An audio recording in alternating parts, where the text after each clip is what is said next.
Hello, আসসালামু আলাইকুম। কেমন আছো সবাই? আশা করি সবাই ভালো আছো।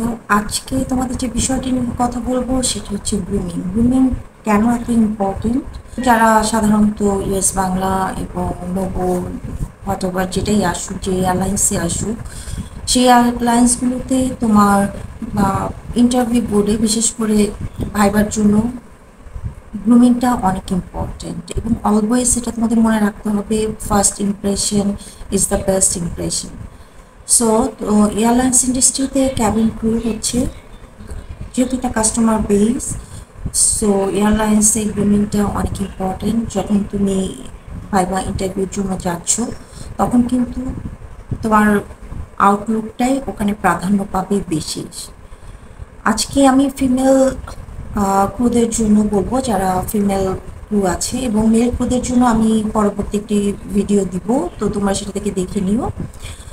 ফিমেল ক্রুদের জন্য গ্রুমিং ইম্পর্টেন্ট এবং গ্রুমিংয়ের মধ্যে কিছু পার্ট রয়েছে যেগুলো নিয়ে আমি কথা বলবো। প্রায় কোয়েশ্চেন করো আমরা কী ড্রেস পরবো, কী কালার পরবো, সো এই বিষয়টাই আমি তোমাদেরকে ক্লিয়ার করবো। সো কী গ্রুমিংয়ের মধ্যে কিছু পার্ট রয়েছে, যেমন হচ্ছে পার্সোনাল হাইজিন। পার্সোনাল হাইজিনটা অনেক ইম্পর্টেন্ট। তোমার hair should be neat and clean. তোমাকে নিট অ্যান্ড ক্লিন হেয়ার থাকতে হবে। তোমার তোমার হেয়ার নিট অ্যান্ড ক্লিন হতে হবে, ওয়েল স্টাইলড হতে হবে। আমি চাইবো যে তোমরা সাধারণত বিমানে ক্রুদেরকে দেখেছো বা অন্যান্য এয়ারলাইন্সের ক্রুদেরকেও হয়তো দেখেছো, তাদের কিন্তু হেয়ারগুলো অনেক নিট অ্যান্ড ক্লিন থাকে। সেভাবেই তোমরা হেয়ারটা বান করে যাবে। বান করার অনেক স্টাইল আছে, তোমরা সেগুলো দেখে নিও ইউটিউবে। ইউটিউবে অনেক চ্যানেলে তোমার হেয়ার স্টাইলগুলো দেখিয়ে দেয় মেয়েরা কীভাবে চুল বাঁধবে, বিশেষ করে ক্যাবিন ক্রুরা। সো তোমরা সেক্ষেত্রে সেভাবে হেয়ারটাকে বান করে নিতে পারো। দেন ফ্রেশ ব্রিথ, অবশ্যই তোমরা মাউথ ফ্রেশনার ইউজ করবে, সাথে রাখবে ছোট ছোট কিটগুলো যেগুলো আছে। Nail polish, nail polish nail polish nature কালারটা ইউজ করা better. It looks clean, nail should be clean. Nature colour, nature colour হলে ভালো হয়। সো তোমরা সেভাবে প্রিপারেশন নিয়ে যাবে। দেন মেকআপ, মেকআপ নেচারাল মেকআপ হতে হবে। খুব বিয়ে সেজে গিয়েছো এই ধরনের মেকআপ অ্যাভয়েড করবে অলওয়েজ। ক্লদিং, আমি বলবো তোমাদেরকে বিমানে ইন্টারভিউ দেওয়ার জন্য অবশ্যই শাড়ি পরে যাবে, এবং শাড়িটা কিভাবে পরবে তোমরা একটু ইমাজিন করো যে বিমানে ক্যাবিন ক্রু কীভাবে শাড়ি পরছে।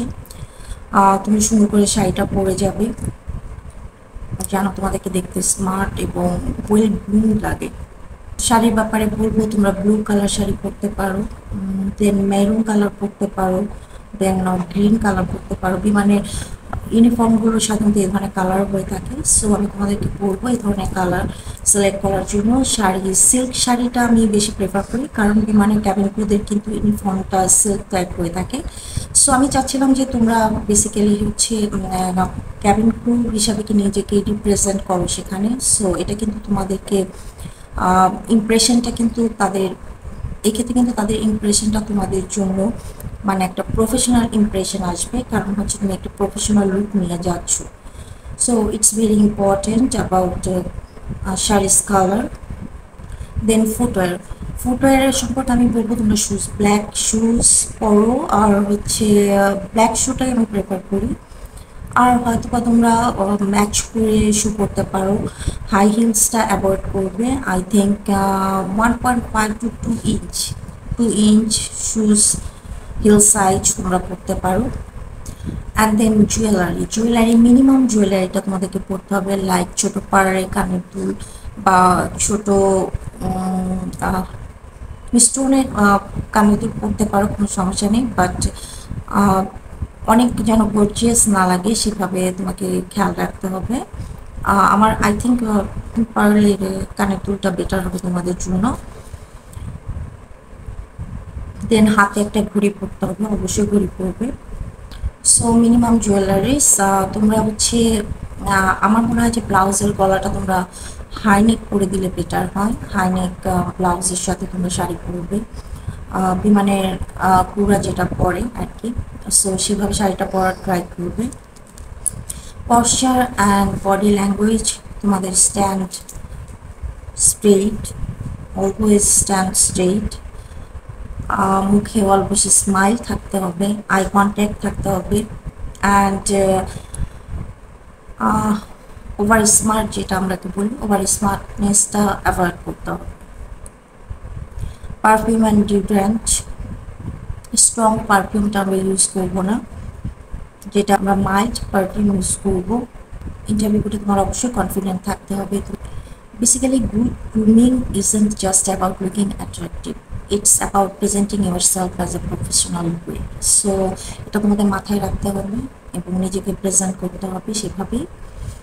আর হচ্ছে বাকিটা তোমরা হচ্ছে কিছু কিছু জিনিস ভাইভাতে কী কী কোয়েশ্চেন করে আমি কিন্তু অলরেডি তোমাদেরকে কোয়েশ্চেনগুলো দিয়ে দিয়েছিলাম, তোমরা প্রিপারেশন নেবে এবং লাইক তোমার হচ্ছে কমন আনসারগুলো অ্যাভয়েড করবে, যেগুলো সাধারণত আমরা কেউ জিজ্ঞেস করলে সাথে সাথে আনসার দিতে পারি। এই ধরনের আনসারগুলো তোমরা অ্যাভয়েড করবে, লাইক কমন আনসার যেটা 10 জনের মুখ থেকে শোনা যায়। একটু ডিফারেন্ট ওয়েতে তুমি একটু স্টাডি করে দেন নিজের মতো করে সাজিয়ে সেটাকে আনসার করাটা better. We always hope for the best and try to smile always, and তোমার মুখে অলওয়েজ স্মাইল থাকতে হবে। ভয় পাওয়ার কিছু নেই, ছোট ছোট বিষয়গুলো মনে রাখলে আই হোপ যে তোমরা এই স্টেপটাও পার করে ফেলবে উইথ কনফিডেন্ট। ফিমেলদের জন্য বলে দিলাম কী কী জিনিস ইম্পর্টেন্ট, আর হচ্ছে তোমার ছেলেদের জন্য আমি একটি ভিডিও করে দিব তাদের কী কী পড়া উচিত, কী করা উচিত, কী কালার পরা উচিত। নেক্সট ভিডিওতে আমি ছেলেদেরটা নিয়ে কথা বলবো। সো আজকে এখানে বিদায় নিচ্ছি, আল্লাহ হাফেজ।